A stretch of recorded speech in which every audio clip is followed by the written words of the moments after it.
Hi guys, this is a deck profile for Battlewasp. I'm here with Marius and he's gonna show us the deck.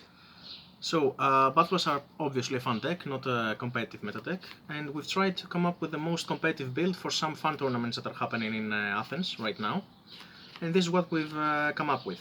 Of course, you can try other stuff. So, we have 3 Sting. This card searches a card when it's summoned, normal or special summoned. Also, you can tribute another Battlewasp in order to negate a monster effect, so it's pretty useful. Yep. This is the card we're using to special summon the Sting with. Arbalest, he summons him from the grave and gets the Surge as well. Also, when he's destroyed by battle or card effect, you can also summon a monster from the deck. We'll play one Twin Bow the Attacker. He's a pretty good card. The difficulty we're having with it is that it locks you in light monsters, and we're playing many wind engines, so he locks you, into insect monsters from the extra deck. We're playing many wind engines, so he's not always the card you want to see in your hand. Yeah, because we want to use more best card in the deck, being the bullseye. Inflicts some burn damage and is a free special summon, once per turn of course. We run one of these. When your Battlewasp monster destroys a monster by battle, you can discard him and inflict the damage as burn, so he can end games. Also, he can make monsters a tuner, but that doesn't come up very often. Yeah, that's a field effect. Yeah, so we're playing the best wind engine ever created in this game. Terratop, 3 Taketenborgs, red-eyed dice, and 1 tri-eyed dice. This is self-explanatory. This can summon basically all the time because the whole deck is wind attribute. This helps us modify the levels in order to go to the Synchro Master we want. This can stop attacks also. If you've drawn this or another Taketenborg comes up in the mid game, you can summon this and go into the level 6 one. That is the most generic Battlewasp Synchro right now anyway. So yeah.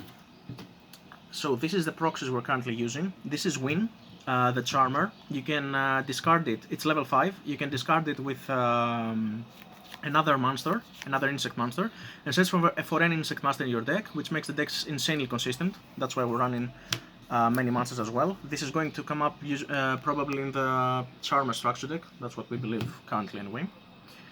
Gadarla. Sometimes monsters will come up that the deck cannot out because it's not very versatile, unfortunately.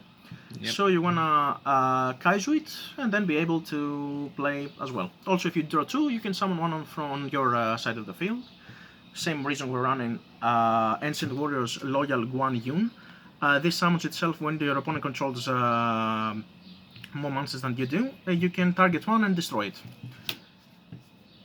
It's a worse Pancratops in a way. We're running also, as well, the Wind Witch engine, of course. 3 Ice Bell. One of the best cards in the deck, goes to Crystal Wing and opens up many plays. This is in order to search and summon of Ice Bell, of course. The unusual thing is that we're playing 3 Snowball because it summons itself not once per turn. Also, if you have 2 wind monsters, which can happen very easily with this deck. So it's an extender and can help us go into link monsters or higher level synchros and stuff like that. Okay, so it's a free monster on the field anyway. After that, we're playing the Dragon Rulers, 2 Lightning and 1 Tempest. This is a pretty easy special summon and stuff like that. Couple of Desires. We've tried 3, but it's not very good also. The deck plays easily without the draw power and the power 1 of. This is the main deck. Okay, so we're going to the side deck, 2 Greatfly. This is not a very good card, but it can recur stuff from the grave. Also, most monsters lock you into wind. Many of the Battlewasp lock you either into insects or winds. And this is not a Battlewasp, but it is a wind and an insect, so it's what we go to in order to OTK, get back the resources and stuff like that. 2 win. I know this is a fire charmer that no one ever plays, but this deck can benefit a lot from it, because it can search Ice Spell, can search a lot of stuff, the whole deck basically. This is also a very good card. High Speed Droid Rubber Band Shooter. You can banish Synchro from your extra deck. We always banish this one. in order to reveal 2 Speedroid monsters and add one to your hand and gain an additional normal summon for it. This card, Harsveljager, the Desperate Doom Eagle.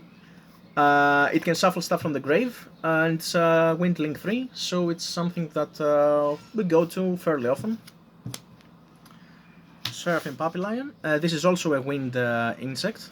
This is basically bulk from Chaos Impact.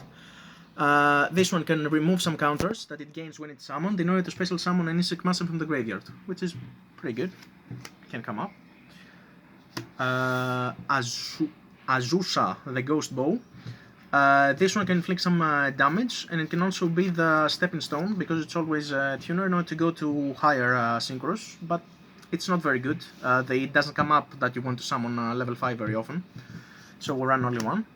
We run 2 of this. This halves the attack and inflicts damage as well, inflicts burn damage. Because we're usually banishing one for this one, we run 2 of this, so we can have the choice in order to go for it later. This is the stepping stone to Crystal Wing, basically inflict some burn damage. Crystal Wing, mandatory, of course with Master Level 5, this is has gotten even better. This is the most annoying card of the deck for me, because it can only attack twice on monsters, absolutely no reason for this restriction. Kite Drake. Kite Drake needs a Wind Machine Tuner, so we have to use the Speedroid Red Eye dice in order to modify the level to go for it. Clears boards. It's a very good card. Can also negate stuff. This is the Beatstick of the deck. It's level 11, which is not very easy to go into, but you can usually modify your plays in order to go to it if it's necessary. It bans on summon. It bans all the insect monsters from the graveyard, and your opponent's monsters lose 500 because of it. And also, when it is destroyed, not removed from the field, but destroyed by an opponent's card, either by battle or card effects, you can summon 3 level 11 or lower banished insect monsters.